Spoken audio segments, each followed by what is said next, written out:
So this is part 2 of the first ecology PowerPoint that you're watching. Again, it's due the 22nd, which should already be on the website that I assign these videos on. What you might notice is that I am looking a little different. This is a couple days later than that first video, and what you'll find is that depending on when I have time, I'll record these videos. You'll get to probably see me do them at home on the weekends as well. And so just know that the information will be consistent for you. We left off talking about the idea that latitude impacts season, therefore impacts what the environment's going to be like. But if there's one takeaway thing that you write down from all of the things we've talked about, is that abiotic factors, specifically water and temperature, are probably the biggest determinants of what the climate is going to be like in a biome or in a ecosystem. There's tons of other things that shape that as well. Some like light, temperature, wind patterns, humidity, all of those things. But if we zoom out, the two big parts are temperature and light. Something to also think about is that our abiotic factors are changing, and therefore we see a lot of changes happening in our biotic factors.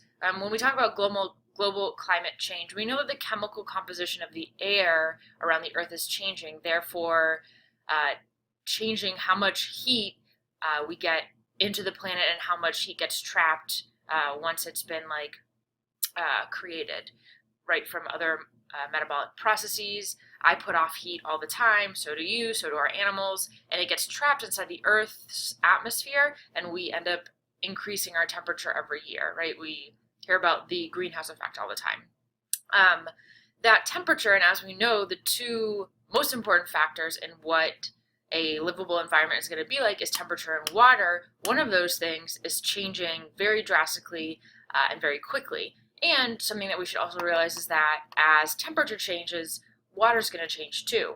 Temperature is going to increase our evaporation. It's going to change the amount of precipitation that we get. And so our climates, therefore, are changing very rapidly because of those abiotic changes. And of course, the biotic things, the bacteria, the plants, the animals, these are all going to change in response to those environmental changes. So ideally, our environments would be in a homeostatic balance. The idea of homeostasis, if you have not talked about it before in a science class, is that my internal environment stays pretty much the same even when my external environment varies. This gets really hard when we get to extremes. Obviously, we as humans can survive in pretty hot temperatures, right? It is before you guys are at school, but yesterday, if you recall when you're watching this, really hot, really humid the past couple days leading up to school. We can survive. We can also survive, if you remember, 2 years ago we had the winter that was freezing and tons of snow. That external variety is tough for a lot of organisms, but we can stay stable because we have these homeostatic mechanisms put in. We talk a lot about it in anatomy and physiology.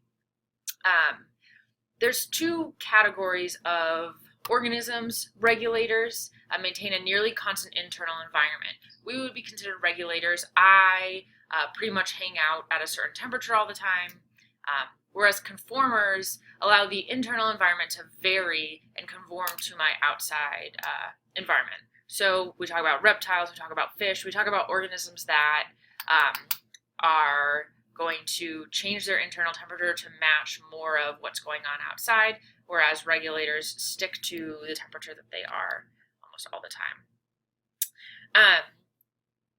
When we look at the idea of Pangea, we see that where I started or where my species originated is going to dictate if I am a conformer or I am someone who regulates, right? We see that all of the organisms that started out on the equator, that temperature stays pretty steady and that environment stays really steady all the time. And so predictably, anything that lives along the equator probably going to be a conformer because it doesn't have to conform to huge changes. It can usually stick in that small range that exists on the equator. As we see, Pangea separates. The organisms that start to move further away from the equator become more capable of maintaining their own temperature as opposed to adapting to a very large fluctuating temperature and outside stimuli that are coming in. The other thing that we want to talk about as we start to talk about ecology is this idea of historical biogeography. Historical biogeography tracks a species as it evolves as a species and also in the place that it is located. If we look at these 4 different species, we see that when Pangea was one large continent, we see that these species had this very interesting curve of environment that they inhabited. When those continents started to separate, we get those species being separated as well. And what will happen is that we find fossil evidence that there are related species on very far-reaching continents, but they may have adapted a little bit based on where their continent started to move.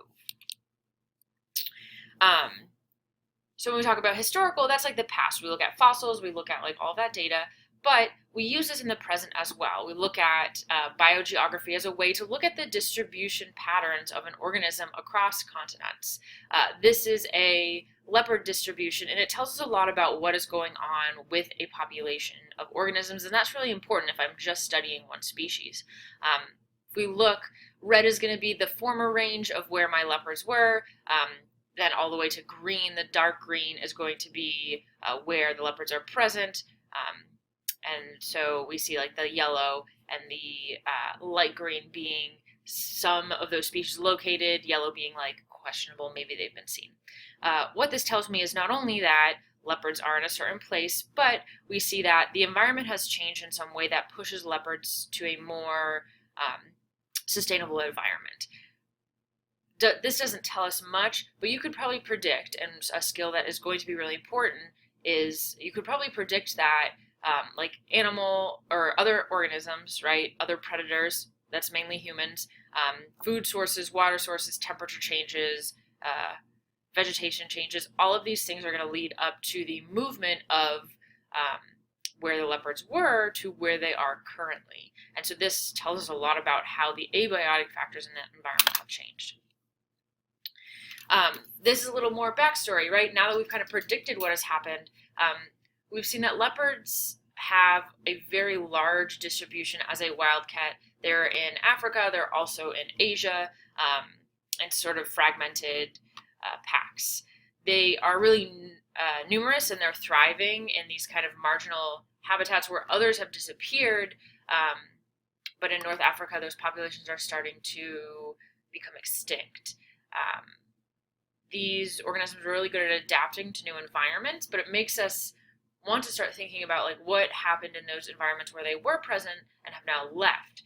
What factors influenced their movement? And that is kind of the key to studying ecology. Is there's this one species I want to look at, but there's all of these different factors that influence what's going on with that species. To understand what limits a species, we go through a kind of flow chart. So whenever we see that a species has left an area, these are the questions that we go through. So species are absent. We say, okay, those leopards are no longer present because of, and we want to know why. We look at this flow chart. We look at, is the dispersal limiting distribution? So is their movement limited by certain factors? The first one we always ask is the area inaccessible, or is there insufficient time allowing them to get there? That means that like for some reason that area has physically been cut off. And this is a big one because humans will take up that space, and that means it is inaccessible. Sometimes we look at behavior. So we've moved past it and we say, okay, it's not that they've just been cut off from that. Have they selected somewhere else? If that's the case, it means that they've chosen a different habitat. by choice as opposed to being pushed out. If they've been pushed out, dispersal is the factor. Behaviors, if they've chosen a new environment for some reason. If not, we start looking at other biotic factors. So those are other species. Are there other species that are pushing them out, preying on them? Is there parasitism, competition for more of their resources? Is there a disease that's killing them? And if not, if they haven't moved because their space has been limited, if they haven't moved because they've elected to move to a new place, if they haven't moved because there's another species getting in their way, we think about the abiotic factors. Are there certain abiotic factors, water, oxygen, salinity, pH, soil, nutrients, temperature, that are limiting where they move? And we can split it into chemical and physical factors. Chemical being usually the things that are consumed, physical being the actual topography of the area that they're living in. So big picture, what should you take away from this ecology stuff? These are the three things we should take away. These biological systems interact, and they're very complex, and we're going to go into that more. Abiotic and biotic factors influence population, communities, ecosystems, and the biosphere. The two most important, if you remember anything at all, should remember more, but if you remember anything at all, it's going to be our water, which is on the chemical side, and temperature, which is going to be a physical control. And then over time, species have adapted, died, or moved into more suitable environments, and that kind of leads into what we'll talk about in about a month, which is macro and microevolution. This is kind of it for your first PowerPoint. You should have been taking notes during this time and kind of jotting down your questions. I have a way to keep track of people viewing these videos, and so it will be a formative grade. 15% is completion of watching these videos. It is just a homework grade. But make sure that you are watching them, because this is where you're going to get all of your information. In class, when I see you next, we will be going over any questions that people have. So feel free to bring those to class.